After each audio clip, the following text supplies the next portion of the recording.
স্বেচ্ছায় রক্তদান উৎসব ও স্মৃতি শ্রদ্ধাঞ্জলি অর্পণ। শহীদ ও অভিজিৎ সরকারের স্মৃতিতে এক স্বেচ্ছায় রক্তদান শিবির হয়ে গেল শনিবার শিয়ালদহ সাউথ সেকশনের সন্নিকটে। 2021-এর ভোট পরবর্তী হিংসার ফলে তৃণমূলের হারমাত বাহিনীর জন্য প্রাণ হারান অভিজিৎ সরকার। সেই স্মৃতিকে সামনে রেখে স্বেচ্ছায় রক্তদানের মাধ্যমে সামাজিক বার্তা ছড়িয়ে দিলেন দাদা বিশ্বজিৎ সর্দার প্রেম ঠাকুর, গোপাল জয়সওয়াল, রোহিত রা। এদিনের রক্তদান শিবিরে উপস্থিত ছিলেন যাদবপুরের বিধায়ক সর্বরী মুখার্জি, ছিলেন বিজেপি নেতা সায়ন্তন বসু সহ অন্যান্যরা। এদিন রক্তদানের পাশাপাশি বিনামূল্যে স্বাস্থ্য পরীক্ষা শিবিরের আয়োজন করা হয়। পুরুষের পাশাপাশি মহিলা রক্তদাতাদের ভিড় ছিল নজরকাড়া।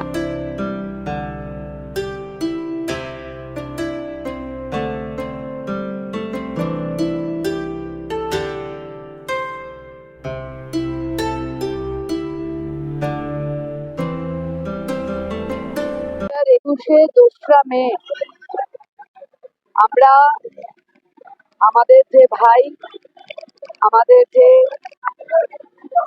বলিষ্ঠ যুব কার্যকর্তা, আমাদের আদরের ছেলেটাকে আমরা হারিয়েছিলাম, সে কথা একটা দিনের জন্যেও আমরা ভুলিনি।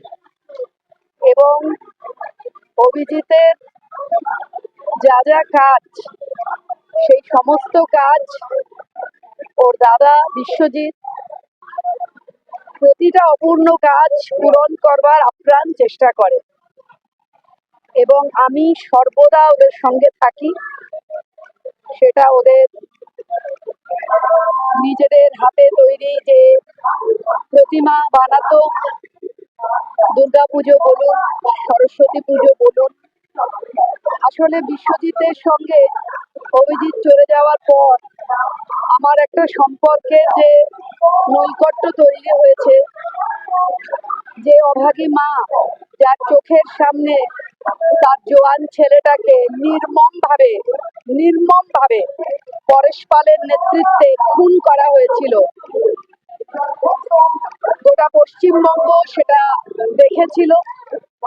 গোটা পশ্চিমবঙ্গ বিজেপি তার হয়ে প্রতিবাদ করেছে।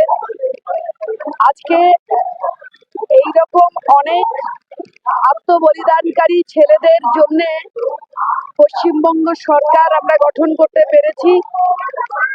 আজকে আমরা এই সরকার গঠনের পিছনে অভিজিৎদের মতন অনেক ভাই বোন, তাদের আত্মবলিদান রয়েছে, তাদের রক্ত রয়েছে।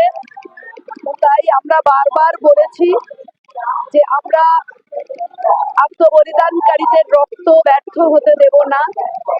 আমি সর্বদা বিশ্বজিতের সঙ্গে থাকি, ওর পরিবারের সঙ্গে থাকি, আমি ওর মায়ের সঙ্গে থাকি। আজকে এইখানে রক্তদান যে দিবস আজকে ওরা স্থির করেছে, রক্তদান একটি পুণ্যব্রত। এক ফোঁটা রক্তের জন্য একটি মুমূর্ষু রোগীর প্রাণ বেঁচে যায়। তাই যে রক্ত ঝরেছিল অভিজিতের জন্য, আমরা রক্তদানের মধ্যে দিয়ে সেই পুণ্যব্রত আজকে পালন করছি। আমরা চাই যে যারা রক্তদান করছেন সেই রক্তদাতাদের রক্তে মুমূর্ষু রোগীদের প্রাণ বাঁচুক। এই ধরনের কাজ সর্বদা বিশ্বজিৎ দায়িত্ব নিয়ে করে, অনেক রকম সমাজ কল্যাণমূলক কাজ করে, আমি সর্বদা ওর সঙ্গে থাকি। আজকে শহীদ অভিজিৎ সরকারের স্মৃতিতে এখানকার এলাকাবাসী, বেলেঘাটা, এন্টারি থেকে উত্তর কলকাতা যে সমস্ত বিজেপি কর্মীরা রয়েছে, তারা মিলে আজকে যে শহীদ স্মরণে একজন শহীদকে আজকে তারা মনে রেখেছেন এবং ভারতীয় জনতা পার্টি যেভাবে তার শহীদকে এভাবে মনে রেখেছে, সেটা সত্যি একটা আনন্দের বিষয়। আমার ভাই নেই, কিন্তু এই যে পার্টির জন্য তার জীবন চলে যাওয়া, সেটা যে পার্টি এখন অব্দি মনে রেখেছে এবং তার সাধারণ ছোট ছোট কর্মী, বড় এমএলএ থেকে ছোট কর্মীরাও যে আজ অব্দি মনে রেখেছে এবং তার নামে বিভিন্ন রক্তদান, স্বাস্থ্য পরীক্ষা এগুলো যে হচ্ছে, একজন শহীদের পরিবার হিসেবে আমি যথেষ্ট কি বলবো, ভারাক্রান্ত বলুন, আনন্দিত বলুন, যেটা বলুন, আমরা আনন্দিত। বা আমাদের মনে হচ্ছে পার্টি বা তার কর্মীরা ওপর থেকে নিচে অব্দি প্রত্যেকে এইভাবে অভিজিৎ সরকারকে মনে রেখেছে, সত্যি একটা প্রশংসনীয়।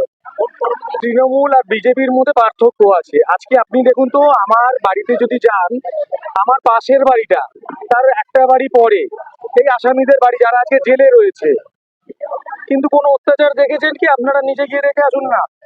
কাউকে মারধরও করা হয় না। আমি যেহেতু এখন আমাদের পার্টি চলে এসেছে, তাহলে তো আমারও উচিত ছিল তৃণমূলের মতো, যেমনি তারা তাদের আনন্দ উল্লাস আমার ভাইয়ের জীবন নিয়ে করেছে, তা আমার ভাইয়ের খুনিরা যখন আমার পাশের বাড়িতে থাকে, তা তাদেরকেও মেরে ফেলা দরকার ছিল বা তার ঘরটাও জ্বালিয়ে দেওয়া দরকার ছিল, কিন্তু সেটা তো করিনি। এইটাই হলো বিজেপি এবং তৃণমূলের মধ্যে পার্থক্য।